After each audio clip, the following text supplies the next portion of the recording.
Ada dari sudut rohani ataupun jiwa, ataupun dari sudut kesempurnaan akhlak mengikut akhlak Rasulullah sallallahu alaihi wasallam, dan ketinggian budi, ataupun dari sudut kemasyarakatan, di kalangan masyarakat kita berbuat baik sesama manusia. Hablum minallah wa hablum minan nas. Hubungan dengan Allah dan hubungan sesama manusia. Itulah dia sifat Nabi Muhammad sallallahu alaihi wasallam. Hubungan dengan Allah pun baik, hubungan dengan manusia pun baik. Baik.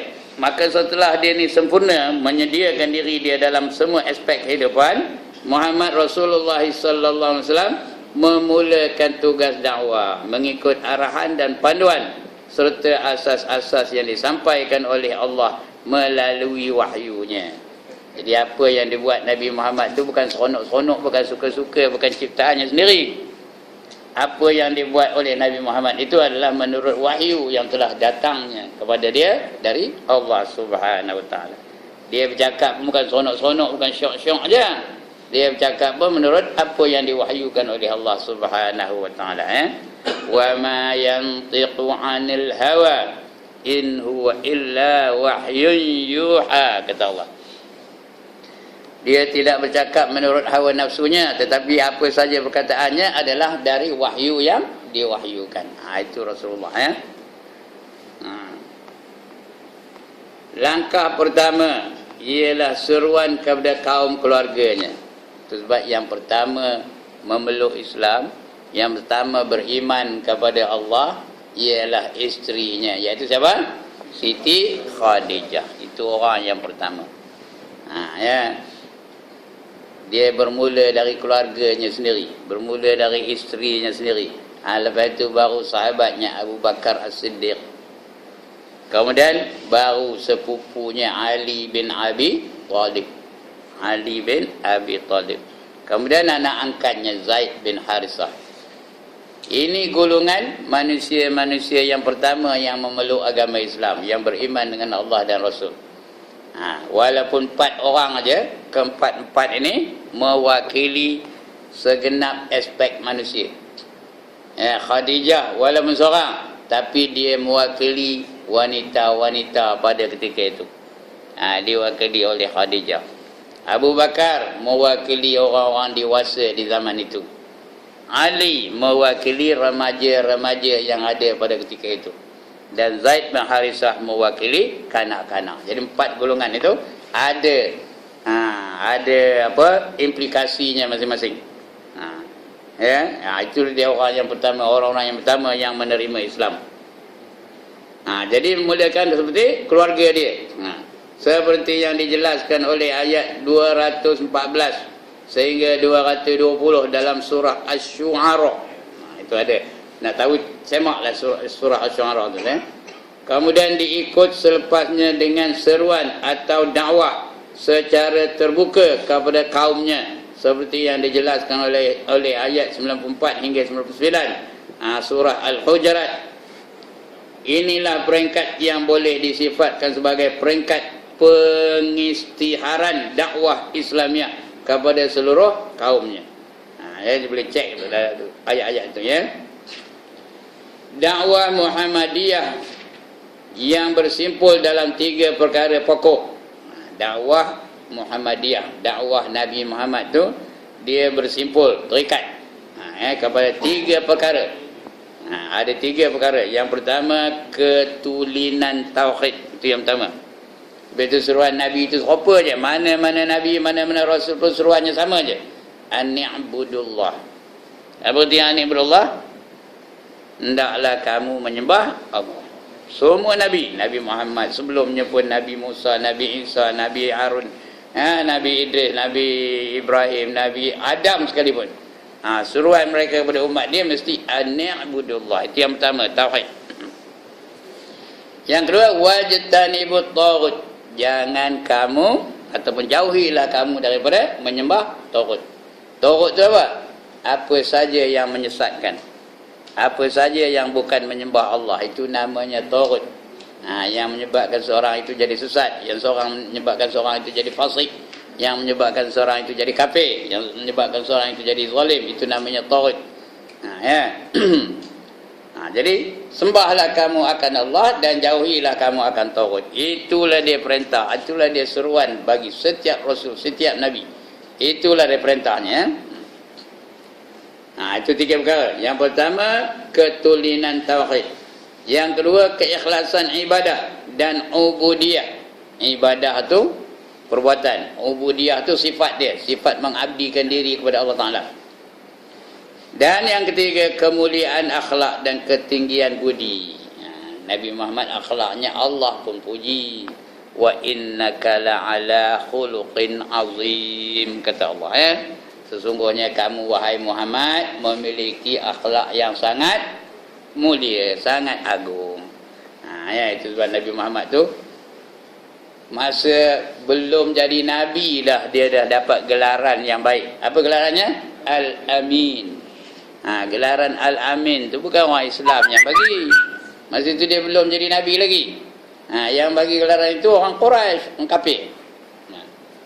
Kerana dia ini terkenal dengan kejujurannya, terkenal dengan keikhlasannya, terkenal dengan amanahnya, tak pernah menipu, tak pernah mengenai orang, tak pernah berbohong dan sebagainya. Akhlak yang tinggi. Jadi kemuliaan akhlak dan ketinggian budi. Sebab itu pendakwah juga mesti memiliki akhlak yang tinggi. Ya, orang mesti tengok akhlaknya. Kalau pendakwah kena tangkap mencuri macam, betul dia berdakwah menyeru orang supaya menyembah Allah. Tak, korang dengarnya. Ataupun dakwah kena tangkap berhalwat umpamanya. Jumpa di tempat-tempat gelap dengan seorang wanita umpamanya. Lepas tu dia pergi mendakwah, marilah kita menyembah Allah. Tak, korang dengarnya. Jadi pendakwah ni kena cek, kena apa? Kena pelihara dirinya, kena jaga budi pekertinya, percakapannya, perbuatannya, pakaiannya, semua kena jaga. Tak boleh sewenang-wenangnya. Kalau pendakwah lepas dia berceramah, dia bagi dia memakan, dia makan betul je. Gimana agaknya tuan-tuan? Itulah sekali dipanggil nama, yang kata tak kusiyo manggilnya lagi, kita dia tu pun pelahap makannya. Sebab itu pendakwah ni kena jaga cara dia makan, kena jaga cara dia bergaul, kena jaga cara dia bercakap, kena jaga. Apa saja semua nak dijaga. Dan biar penjagaan itu semata-mata kerana Allah. Nak menjaga prestige atau wibawa dakwah yang dibawanya itu. Sebab itu dia pendakwah ni selalu dikaitkan dia sebagai ulama. Ulama tu apa? Warasatul anbiya, pewaris nabi-nabi. Jadi akhlaknya mesti dengan akhlak nabi-nabi. Itu dia. Yang merupakan sumber rahmat kepada kehidupan mereka telah ditentang oleh kaumnya walaupun mereka mengenali benar-benar sahih ad-da'wah. Seperti yang mereka tahu, ini memang orang yang sahih, yang sah, dan dia adalah pendakwah, dakwahnya itu benar. Mengenali sejarah hidupnya sejak kecil. Gitu juga orang kenal Nabi Muhammad dari kecil lagi. Tapi bila dia menyeru kepada Allah, dia ngabarkan dia Rasulullah, semua orang tak setuju. Semua orang marah dia. Semua orang katakan dia ni kazib, pendusta. Dia bukan kazim ya, kazib. Pendusta. Sebab itu dia, bila kita menyatakan kebenaran, tunggulah, bersedialah untuk menerima kecaman, untuk menerima cemohan, untuk menerima kemarahan orang-orang yang mendengar. Jadi pendakwah ni kenapa? Kena cekal hatinya untuk menyatakan kebenaran. Mengenali kesempurnaan akhlaknya yang tidak tercoreng. Tak ada comot lah, tidak tercoreng sejak lebih dari 40 tahun yang silam. Dia mula-mula berdakwah umur 40. Sebelum 40 lagi dah tahu dah. Akhlaknya macam mana, keadaannya macam mana, percakapannya macam mana. Memang dicari. Pihak-pihak orientalis barat mencari mana ada kelemahan Nabi Muhammad. Akhlak tentang mana yang mereka nak cari supaya dapat menjatuhkan prestige baginda, menjatuhkan kewibawaan baginda. Tapi lagi dia kaji, lagi mereka kagum dengan akhlak Nabi Muhammad sallallahu alaihi wasallam. Ya, walaupun dakwahnya itu didasarkan kepada hujah dan bukti, bahkan juga diperlihatkan mukjizat-mukjizat yang boleh memperkuatkan kebenaran risalahnya, pun juga mereka menentang, pun juga mereka tak setuju. Begitulah tuan-tuan, kalau nak menegakkan kebenaran, bersedialah untuk menerima tentangan, untuk menerima cemohan, untuk menerima bantahan dan sebagainya. Ini apa? Untuk menguji kewibawaan baginda. Allah nak uji baginda tu, cekal ke tak cekal, bersungguh-sungguh ke tak bersungguh-sungguh, committed ke tidak committed. Itu Nabi-Nabi dan Rasul-Rasul. Semua Nabi-Nabi dan Rasul-Rasul itu menghadapi ujian dari Allah Subhanahu wa ta'ala. Sebenarnya bukan demo aja diuji, kita pun diuji Allah juga. Asal nama manusia semua diuji oleh Allah Ta'ala. وَلَنَبْلُوَنَّكُمْ بِشَيْءٍ مِّنَ الْخَوْفِ وَالْجُوعِ وَنَقْصٍ مِّنَ الْأَمْوَالِ وَالْأَنفُسِ وَالثَّمَرَاتِ وَبَشِّرِ الصَّابِرِينَ. Kata Allah, kamu akan diuji. Semua kamu tu akan diuji. Bisyai'in, dengan sesuatu, minal khauf, daripada ketakutan, wal ju', dan juga daripada kelaparan, wal anfusi wal bukan, wa naqsim minal amwal, dan kekurangan harta benda, wal anfusi was samarat, dan kekurangan buah-buahan. Tapi Allah bagi semangat balik, wa basyiris sabirin, berilah berita gembira kepada mereka yang sabar. Siapa orang yang sabar tu? Allazina idza asabathum musibah qalu inna lillahi wa inna ilaihi raji'un. Yaitu mereka-mereka yang apabila ditimpa musibah, mereka berkata, kami datang dari Allah dan kepada Allah lah kami akan dikembalikan. Itu orang yang sabar. Berilah berita gembira kepada orang yang sabar tadi, iaitu apa saja yang datang kepada dia, dia kembalikannya kepada Allah Ta'ala. Apa saja musibah yang menimpa dirinya, dia kembalikan musibah itu kepada Allah Ta'ala. Allah dah tentukan macam ini, kita terima je lagi. Ulaika alaihim salawatum min rabbihim, itulah mereka-mereka yang dapat keampunan dari Tuhan mereka. Kemudian ulaika alaihim salawatum min rabbihim wa hudan wa rahmah, dan diberi hidayah dan juga rahmat. Ulaika alaihim salawatum min rabbihim wa rahmah, dan juga dapat rahmat. Wa ulaika humul muhtadun, dan mereka juga dapat hidayah dari Allah Subhanahu wa ta'ala. Itu fadilat orang-orang yang sabar. Di antara yang paling sabar ialah rasul-rasul, nabi-nabi. Itu orang berdakwah ni. Rasulullah punya dakwah macam itulah. Walaupun hujah tapi tak terima orang juga. Tengok apa kata dia, reaksi dari dakwah Rasulullah tu. Apa reaksinya? Semakin lama dakwah Muhammad, maka semakin hebat dan dahsyat penentangan kaumnya. Mula-mula dicemuh aja, mula-mula dihina aja, mula-mula di pulau. Setakat itu aja dulu. Lepas itu mereka mula melakukan kekerasan. Sudah ramai sahabat-sahabat yang disiksa. Di antaranya Bilal bin Rabah ditangkap.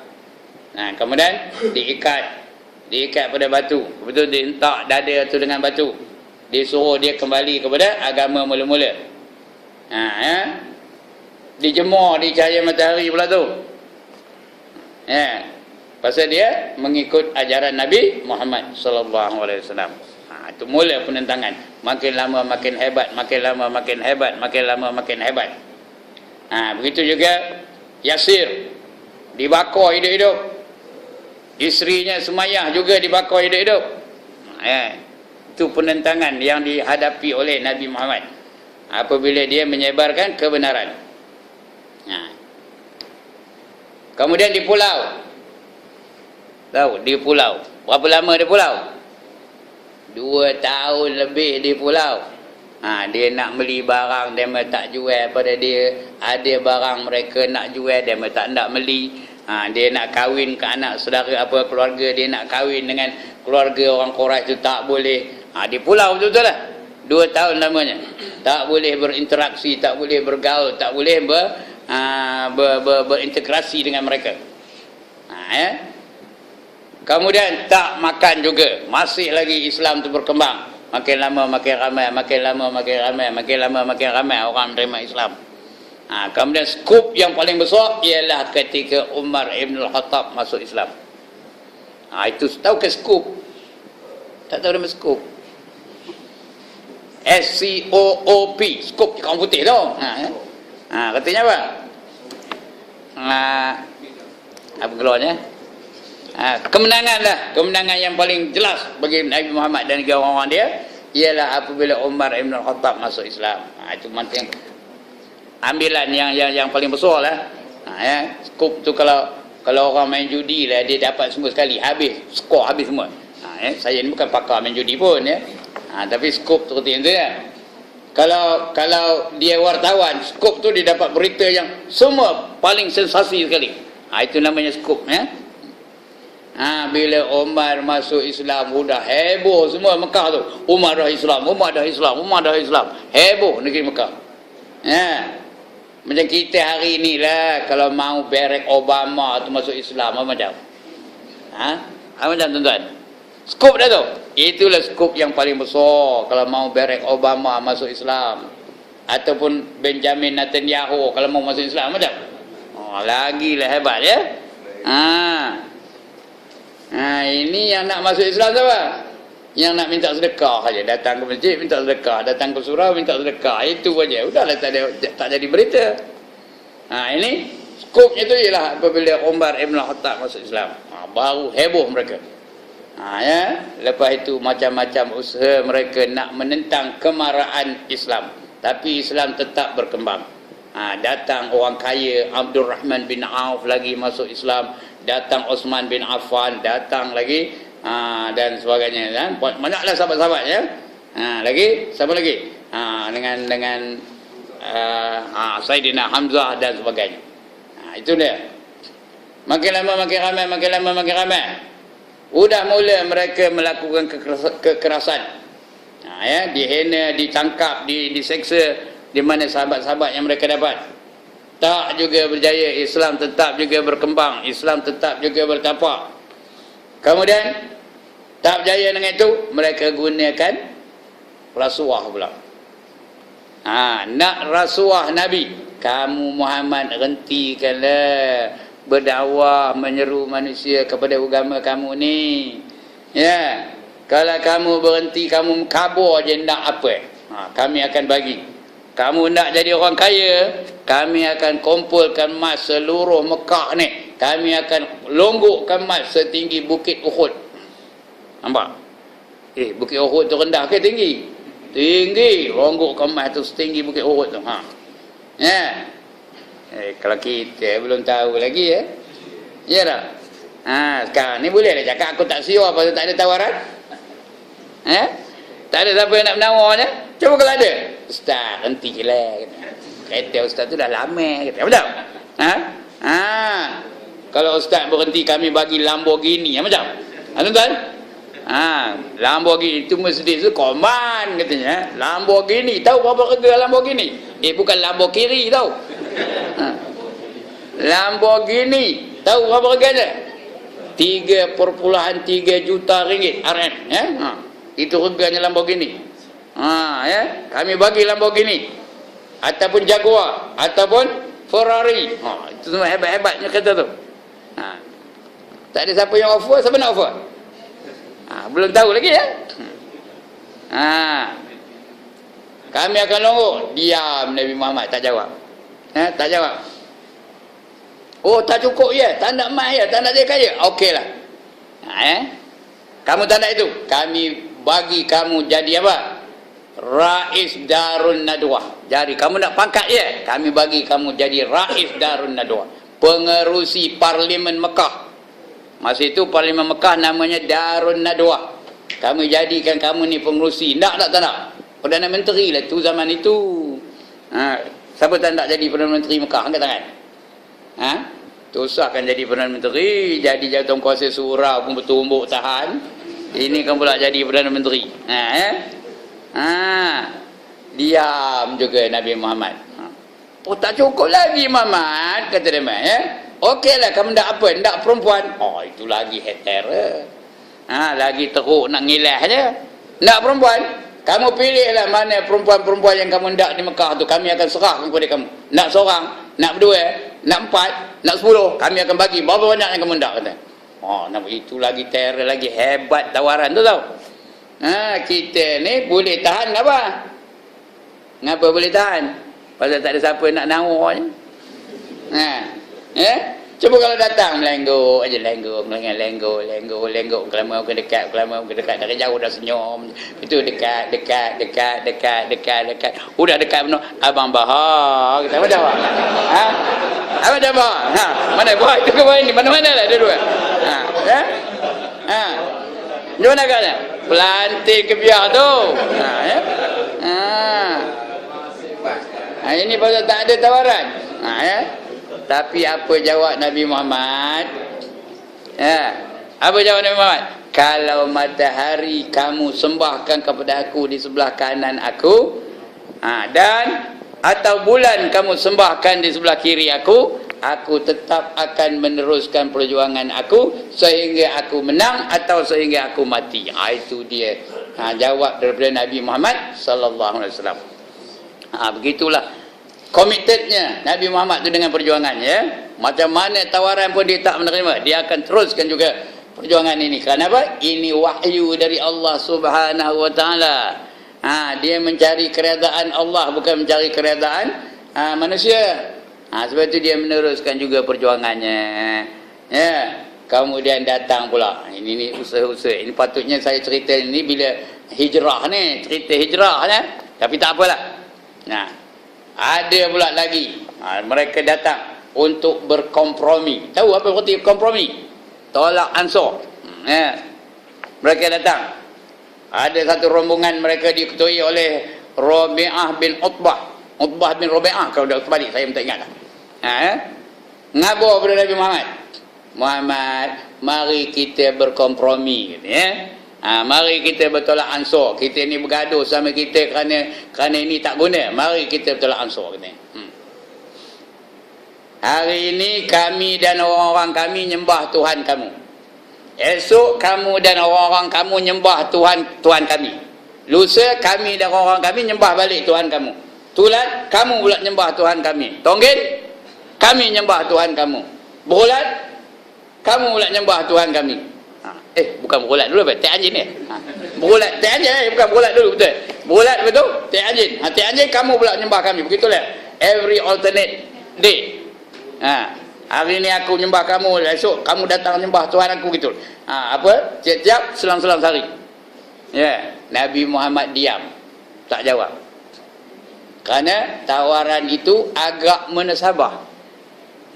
Pada fikiran Nabi agak menasabah. Sehinggalah turun wahyu. Apa wahyu yang turun? Qul ya ayyuhal kafirun, la a'budu ma ta'budun, wala antum 'abiduna ma a'bud, wala ana 'abidum ma 'abadtum, wala antum 'abiduna ma a'bud, lakum dinukum waliyadin. Jangan lupa lakum dinukum tu pula. Sudah mana wala ana abidum ma abattum wala antum abiduna ma abud wala ana abidum ma abattum wala antum abiduna ma abud wala ana abidum ma abad. Jenuh. Langsung lupa lakum dinukum. Di belakang tu dia jadi imam. First time belajar jadi imam, baca kuliah yang kafirun. Udahlah. Wala ana abidum ma abattum wala antum abidun. Dah berpusing-pusing. Belakang tu ada mamak cender, dia nak lekas jual cender. Apa hati imam ni tak nak berhenti. Judahnya, woi, lakum dinukum tara marika. Baru lakum dinukum waliyadin. Sebab itu tuan-tuan, kalau first time jadi imam, jangan harus baca kuliah ayyuhal kafirun, tahu. Ini selingan lah, bukan tajuk ni ya. Jangan harus baca qul ya ayyuhal kafirun. Baca surah yang kalau ditolak tak tumbang punya. Qul huwallahu ahad ke, bacalah ya. Jangan harus baca qul ya ayyuhal kafirun. Nanti tak mau habis-habis. Ya. Lagi satu jangan baca apa? Wattin. Jangan harus baca wattin. Lain dia dah establish macam Tok Said ni, macam apa bahar ni, itu tak apa. Kalau first time jangan harus baca wattin. Tahu? Dia kemudian tersasul. Tahu tersasul? Summa radadnahu asfala safilin illa allazina amanu wa amilus solihati wa tawasaw bil haqq. Itu dah ngaku kepala. Bila pula aku baca wal asri? Tak jumpa apa? Falahum ajrun ghairu mamnun. Tak jumpa-jumpa. Jangan harus baca wattin. Tapi kalau dah establish tak apalah, bacalah. Itu dia. Itu saja selingan itu ya. Nabi apa itulah? Keluar turun wahyu qul ya ayyuhal kafirun. Katakan wahai Muhammad, orang-orang kafir, wahai orang kafir, la a'budu ma ta'budun. Sekali-kali aku tidak akan menyembah apa yang kamu sembah. Wala antum abiduna ma a'bud, dan kamu pun semua tak akan menyembah apa yang aku sembah. Wala ana abidum ma abadtum, dan aku tak akan menyembah apa yang kamu sembah. Ulang sekali lagi ya. Wala antum abiduna ma a'bud, dan kamu juga tidak menyembah apa yang aku sembah. Lakum dinukum waliyadin. Kamu agama kamu dan aku agama aku. Itu yang disampaikan oleh Nabi Muhammad kepada kaum Quraisy. Kanja kaum Quraisy tak terpakai betul Nabi Muhammad ni, kata tak terpakai betul, tak ada sebutnya Nabi. Dia bukan percaya Muhammad tu Nabi. Tak terpakai betul Muhammad ni, apa pun tak jadi katanya. Itu yang akhirnya mereka bermesyuarat. Apa keputusannya? Nak bunuh Nabi Muhammad sallallahu alaihi wasallam. Pada malam itulah Allah turunkan wahyu kepada Nabi Muhammad. Nabi Muhammad pun bertindak untuk meninggalkan Mekah dan pergi berhijrah ke Madinah. Itu dia dakwah Nabi ya. Punyalah hebat dakwahnya. Saya berdakwah juga. Tak ada macam Nabi. Nabi berdakwah dibaling dengan batu, dibaling dengan apa? Dibaling dengan najis, dibaling dengan kayu, dibaling dengan macam-macam dibalingnya. Saya dibaling nama juga. Dibaling nama dengan nasi lemak, ngangit saja. Dibaling dengan bihun. Lagi? Lebih-lebih lagi dibaling dengan envelope. Tahu ke envelope? Jadi ngangit ajalah, boleh pakai situ dia. Gitu. Itu beza antara dakwah saya dengan dakwah Nabi Muhammad sallallahu alaihi wasallam. Baik. Semakin lama dakwah Muhammad, maka semakin hebat dan dahsyatnya penentangan kaumnya dari sikap yang negatif terhadap sikap yang positif. Mula-mula negatif, semua negatif. Yang paling negatif pada ketika itu siapa? Sayyidina Umar. Sampai dia mencari Muhammad. Mana Muhammad? Nak aku potong kepalanya, nak aku pancung kepalanya dia. Dia pun cari. Dia tahu Muhammad sedang berada di rumah adiknya. Dia pun pergi ke rumah adiknya. Nak bunuh, asalnya cadangnya nak bunuh Nabi Muhammad tu. Masuk dalam rumah. Dengar-dengar adiknya tengah baca Quran, surah Toha. Tengah baca surah Toha. Ya. Umar pun terus rampas Quran dari tangan adiknya tu, dia pun baca. Baca, dah mula-mula pucat mukanya. Lama-lama dia terus melutut dan mengucap dua kalimah syahadah di hadapan Nabi. Asal nak bunuh, asal negatif, akhirnya menjadi positif. Itu dia. Sebab itu orang Mekah tu tak boleh nak buat apa. Kerana Nabi itu ada bantuan dari Allah Subhanahu wa ta'ala. Itu jadi positif ya. Dari sikap yang negatif kepada sikap yang positif. Kalaulah penentangan kaumnya itu hanya bersikap negatif, maka tidaklah menjadi suatu masalah pun. Tetapi penentangan tidak mengambil sikap yang positif, melakukan berbagai-bagai fitnah terhadap Nabi dan sahabat-sahabatnya. Bukan saja menentang, mereka memfitnahkan Nabi dan juga para sahabat. Memang menjadi hak sesiapa pun untuk menolak seruan atau dakwah yang ditujukan kepadanya dan adalah menjadi hak sesiapa pun untuk mewarisi adat dan tradisi, mewarisi kepercayaan dan agama datuk neneknya, sama ada atas keyakinan dan kebenaran maupun atas asas kebatilan dan kesesatan, keingkaran seperti yang dilakukan oleh kaum kafir Quraisy terhadap dakwah Muhammad sallallahu alaihi wasallam. Mereka menentang itu kerana apa? Kerana Nabi Muhammad cuba mengubah perhatian mereka daripada menyembah berhala kepada menyembah Allah. Mereka daripada nenek moyang dulu kerjanya apa? Menyembah berhala. Sayyidina Umar tu kerjanya apa? Menyembah berhala. Itu sebab setelah dia masuk Islam, kadang-kadang dia senyum seorang, kadang-kadang dia menangis. Mengapa dia senyum? Dia teringatkan kebingungannya masa dia menyembah berhala dulu. Dia buatnya patung tu daripada tepung, diuli-ulinya tepung tu dia jemurnya. Bila dia nak semayang, dia ambilnya patung tu, dia sembah je lah. Itu ketika dia nak semayang. Lepas tu, bila dia lapar, dia ambilnya patung tu juga, Tuhannya tu, dikepaknya kepala, dia makannya. Ngam. Bingung kan dia tu? Tuhan dikepaknya kepala, dia makannya. Itu dia senyum seorang tengok. Kadang-kadang dia menangis seorang. Kenapa? Ketika dia kafir dulu, pernah dia pada satu hari menanam anak perempuannya hidup-hidup. Bila dia terkenang dengan peristiwa itu, menangis dia. Itu Nabi Muhammad, bukan Nabi Muhammad, Sayyidina Umar radhiyallahu anhu. Akan tetapi tidak menjadi hak sesiapa pun untuk menindas orang lain yang menjalankan seruan dakwah. Sebab itu kita tolak, tak apa, jangan sampai menindas.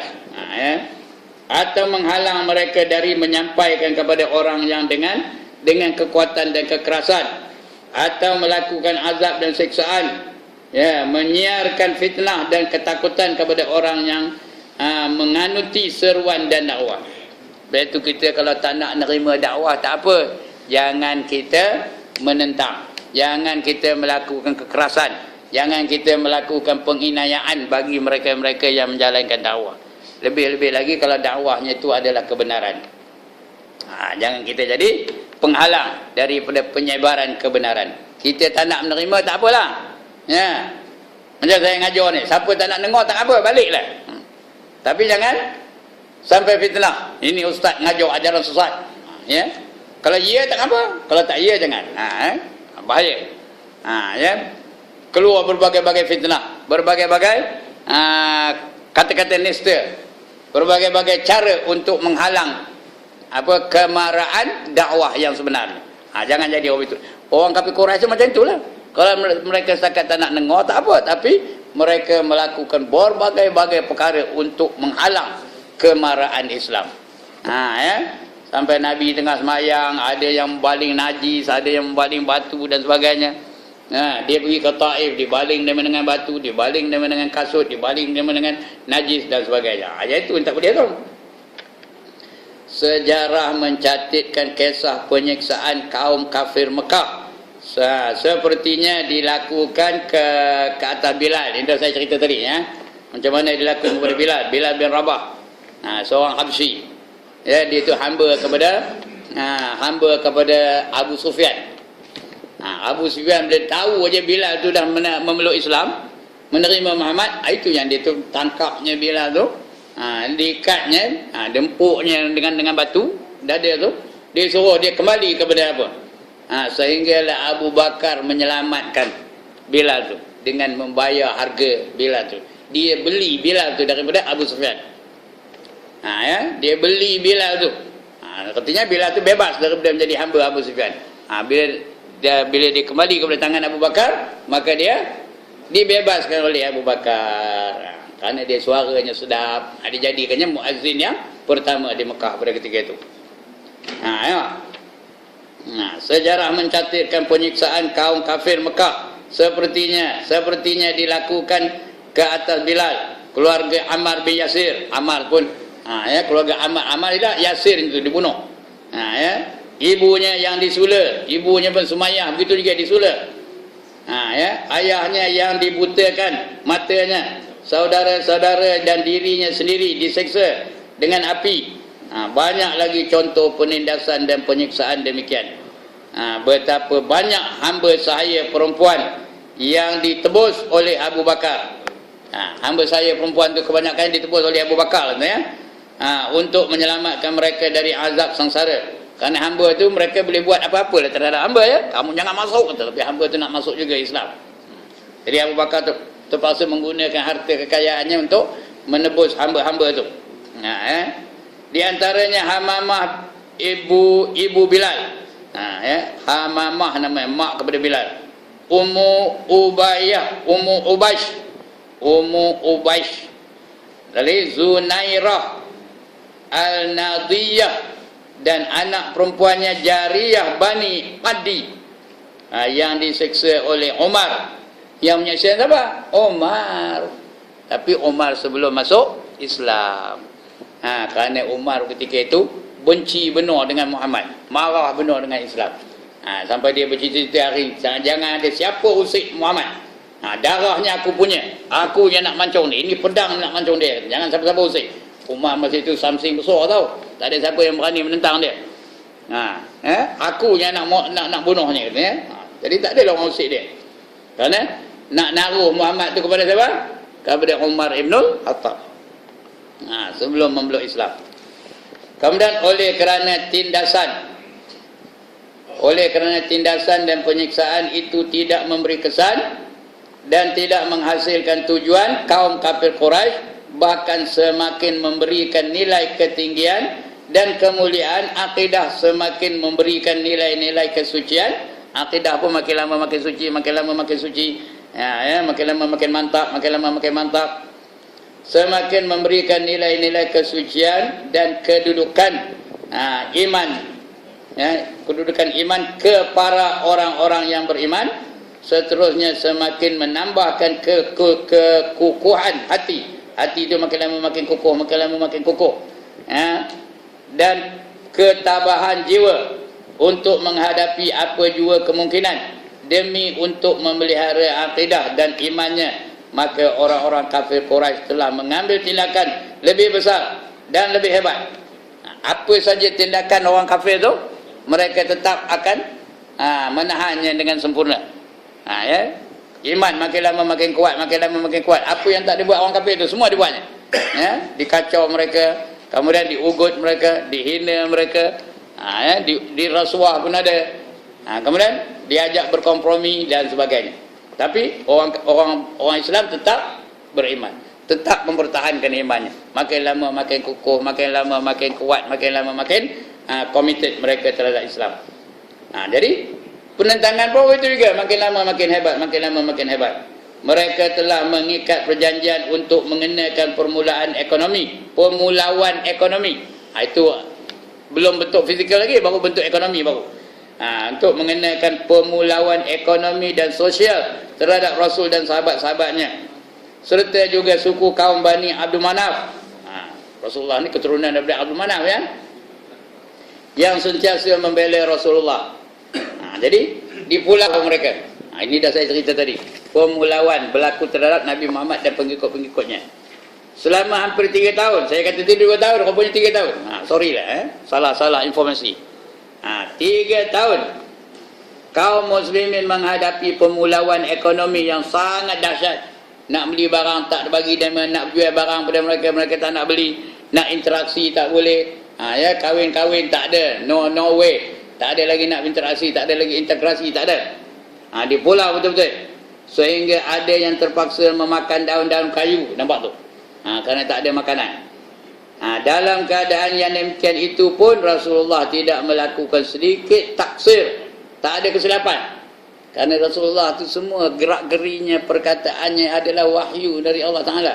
Itu sebab dia tak ada salah, tak ada silap, tak ada tersasul pun dah. Taksir itu artinya apa? Kecuaian, tak ada cuai Rasulullah.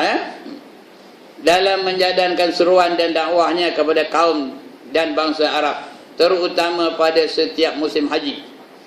Dan dalam keadaan yang sedemikian hebat ini pun keimanan sahabatnya semakin bertambah kukuh dan teguh. Macam itu punya tekanan, macam itu punya kekacauan yang dilakukan oleh kaum Quraisy, umat Islam tetap pegang teguh dengan Islam. tetap mempertahankan iman mereka, tetap bertambah mantap iman mereka itu. Kedudukan akidah dan keimanan kaum mukmin yang semakin kukuh, semakin tulen dan semakin kudus tu suci ya, dalam hati dan jiwa oleh ujian dan pengorbanan yang dihadapinya. Kerana imannya kuat. Ya. Kalau iman tu kuat, dia tahan diuji macam pokok jugalah. Pokok tu kalau akarnya kuat, akarnya jauh ke bumi, tahan dia tak diuji. Tuan-tuan, tahan ke tak diuji? Tahan. Datanglah angin macam mana pun kuat kencang angin tu, pokok tu takkan tercabut kerana akarnya jauh dari dalam ke dalam bumi. Ya. Malahan dah habis angin tu, dah tak lalu nak numbangkan pokok tu bertambah cantik lagi. Mengapa? Bila diuji dengan ribut, diuji dengan angin, diuji dengan taufan, segala daun-daun yang kering-kering tu akan jadi gugur. Ranting-ranting yang reput tu akan gugur. Yang tinggal sana tu daun yang menghijau. Ranting-ranting yang kukuh. Dan juga dahan-dahan yang kuat. Itu yang bertambah cantik daun tu. Begitulah manusia. Manusia kalau imannya jauh dari hati, jauh di lubuk hati, dia akan tahan diuji. Ya, kamu buat macam mana pun dia tetap akan mempertahankan imannya. Macam Rasulullah sallallahu alaihi wasallam. Tetap akan mempertahankan imannya diuji dengan apa sekalipun. Macam pokok tadi lah. Itu sebab Allah bandingkan kalimah la ilaha illallah tu laksana sebatang pokok. Dipanggil kalimah thayyibah.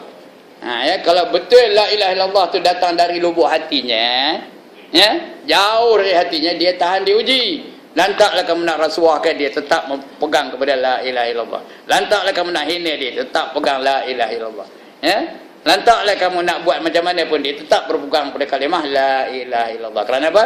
Kalimah la ilaha illallah tu jauh dari hatinya, jauh di dalam hatinya, dia tetap mempertahankannya walau apa juga.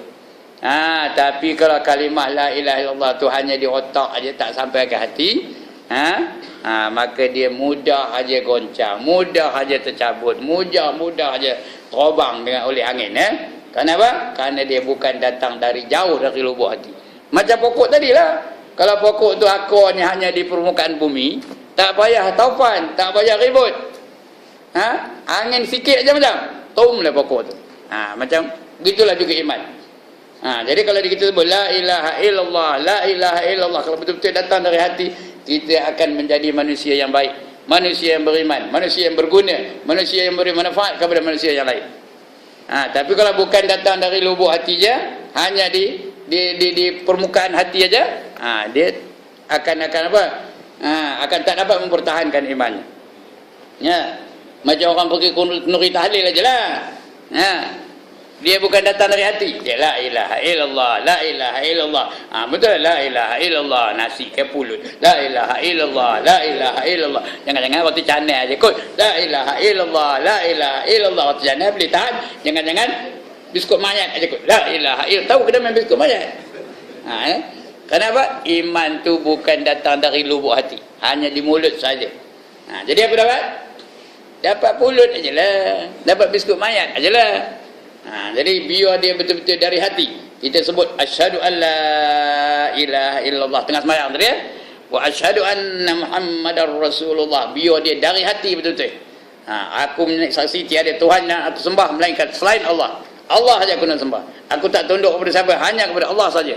Aku tak ikut yang mana-mana, aku hanya ikut Allah saja. Ya, hukum yang aku nak ikut hanya hukum Allah saja. Aku nak tawakal hanya kepada Allah. Aku nak serah diri hanya kepada Allah. Aku nak berdoa hanya minta kepada Allah, tak ada minta dengan lain-lain. Kalau betul dari lubuk hati. Begitulah diasuh oleh Rasulullah, para sahabat dulu. Tak kira lah apa saja ujian yang menimpa mereka, mereka tetap mempertahankan iman mereka. Ini dia hebatnya perjuangan Rasulullah sallallahu alaihi wasallam ya. Mana dia tadi? Bertambah teguh ya. Dan dalam keadaan yang sedemikian hebat itu pun, keimanan sahabatnya semakin bertambah kukuh dan teguh. Kedudukan akidah dan keimanan kaum mukmin yang semakin kukuh, semakin tulen, semakin kudus dalam hati dan jiwa oleh ujian Bila diuji, rupanya bertambah kuat. Bila diuji bertambah hebat. Diuji bertambah teguh iman mereka. Lagi diuji, lagi bertambah kukuh. Semakin tulen lagi ya. Dengan ujian yang pengorbanan. Ujian dan pengorbanan yang dihadapinya. Seperti yang diperlukan oleh kaum mukminin itu bukan semakin menyedarkan dan memberikan keinsafan kaum kafir Quraisy. Ya, walaupun mukmin itu makin lama makin kuat, makin lama makin teguh, makin lama makin komited dengan Islam, patutnya mereka ikutlah ya. Kita dah tak boleh nak ubah pendirian mereka. Maka patutnya mereka menyertailah sama-sama Islam. Maknanya bagus dah ni. Betul ya perjuangan mereka ni. Kalau tidak mereka dah lama dah tumbangnya, tapi mereka masih lagi mempertahankan imannya. Patutnya mereka bersertalah dengan orang Islam, tapi tidak. Makin kuat orang Islam imannya,